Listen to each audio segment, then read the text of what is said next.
SBI contra fund versus ICICI Prudential का value discovery fund. अगर आपने इस वीडियो पे क्लिक किया है तो आपका बड़ा सीधा सा सवाल होगा कि इन दोनों फंड में से ज्यादा बेहतर कौन सा रहने वाला है। और ना केवल रिटर्न्स बल्कि रिस्क के मामले में, मतलब जब मार्केट गिरता है तो इन दोनों फंड में से आपके पैसे को कौन बेहतर तरीके से बचाता है, प्रोटेक्ट करके रखता है। तो नमस्कार, मैं हूं आनंद कुमार, एक AMFI registered mutual fund distributor. और अगर आप म्यूचुअल फंड के बारे में एक रजिस्टर्ड इंडिविजुअल से सीखना चाहते हो तो जरूर इस चैनल को सब्सक्राइब कर लीजिएगा। तो सबसे पहले मैं आपका यहाँ पे एक कंफ्यूजन दूर कर देता हूँ दोस्तों। बहुत सारे लोग जो है क्वांट्रा फंड और वैल्यू फंड को एक ही तरह का फंड समझते हैं, लेकिन इन दोनों में जो है बहुत यहाँ पे अंतर है दोस्तों। अगर आप वैल्यू फंड की बात करोगे तो जो वैल्यू फंड का फंड मैनेजर रहता है वो ऐसा स्टॉक ढूंढता है जिसका एक्चुअल प्राइस मान लीजिए 100 रुपया होना चाहिए था, लेकिन किसी कारणवश कोई नेगेटिव न्यूज आ गया और उसका प्राइस 100 से घट के अभी जो है 160 पे आ गया। ठीक है, तो ये इस तरह के स्टॉक्स में इन्वेस्ट कर देगा, इसी को वैल्यू इन्वेस्टिंग कहते हैं। लेकिन क्वांट्रा फंड थोड़ा डिफरेंट है दोस्तों। देखिए, क्वांट्रा फंड जो है मार्केट के अगेंस्ट बेट लेता है।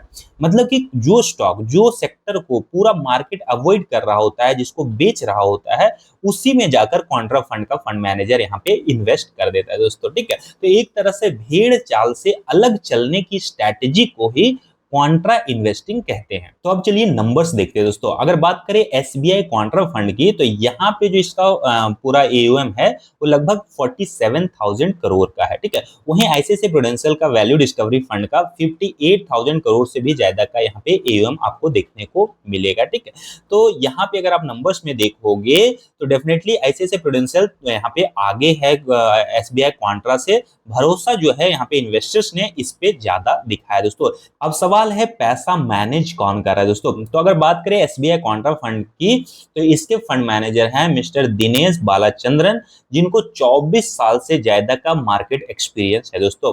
वहीं ICICI prudential value discovery fund की बात करें तो इसके फंड मैनेजर यहाँ पे आपको शंकरन नारायण दिखेंगे। और म्यूचुअल फंड इंडस्ट्री में वैल्यू इन्वेस्टिंग की बात हो और शंकर नारायण का नाम ना आए, ये मुश्किल बात है दोस्तों। अब आते हैं एक शॉकिंग नंबर पे दोस्तों।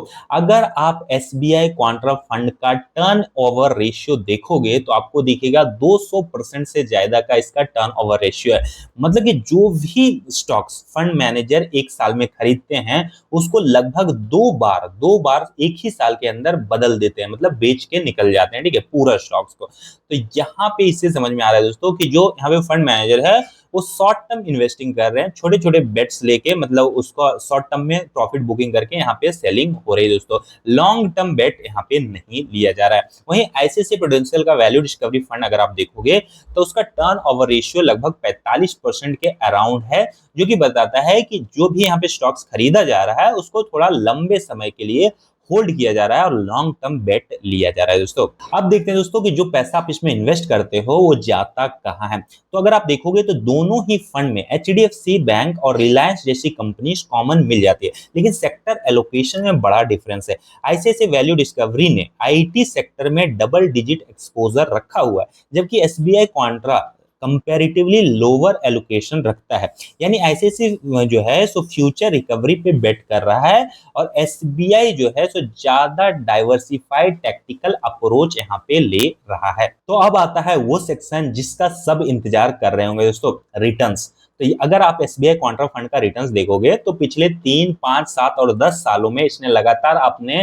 कैटेगरी एवरेज और यहाँ पे बेंचमार्क को अच्छे से हराया है दोस्तों, लेकिन पिछले एक साल का रिटर्न इसका अच्छा नहीं रहा है। वहीं ICICI prudential value discovery fund का अगर आप देखोगे तो इसने पिछले 1, 3, 5, 7 और 10 साल में अपने कैटेगरी एवरेज बेंचमार्क को यहाँ पे बीट किया है। और 2025 में जब मार्केट पूरा उछल कूद कर रहा था तब भी इस फंड ने डबल डिजिट में रिटर्न्स दिखाए हैं।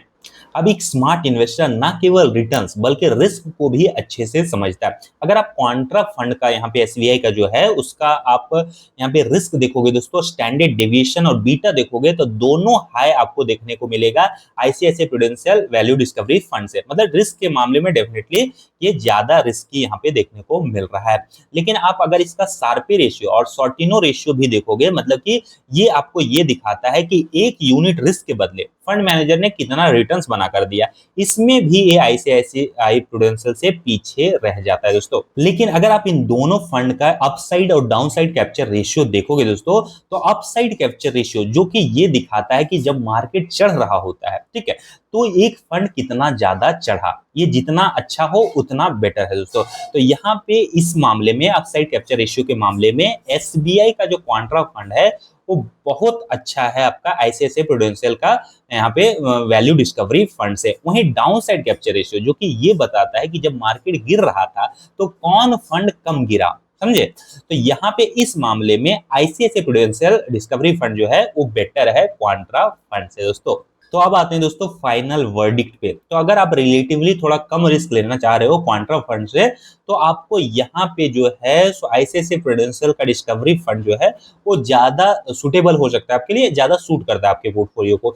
लेकिन अगर आप जो है थोड़ा ज्यादा समय के लिए इन्वेस्टर रह सकते हो, 5-10 साल के लिए इन्वेस्टर रह सकते हो, थोड़ा रिस्क यहाँ पे उठा सकते हो, और जो है आपको ज्यादा बेटर यहाँ पे रिटर्न्स की एक्सपेक्टेशन है, और जो है भेड़ चाल से अलग चलने में विश्वास रखते हो, तो यहाँ पे डेफिनेटली एसबीआई का जो क्वांट्रा फंड है वो ज्यादा आपके लिए सुटेबल हो सकता है दोस्तों। खैर, अगर 1-2 साल के लिए आप इन्वेस्ट करना चाहते हो पैसे को, तो डेफिनेटली आपको इन दोनों फंड से दूर रहना चाहिए, क्योंकि देखिए क्वांट्रा हो या वैल्यू, दोनों ही आपको रिटर्न्स दिखाने में, परफॉर्मेंस दिखाने में, रिजल्ट दिखाने में समय लेगा। तो मिनिमम अगर आप इन दोनों में आना चाहते हो तो 5 से 7 साल का आपके पास टाइम हॉरिजन होना चाहिए दोस्तों।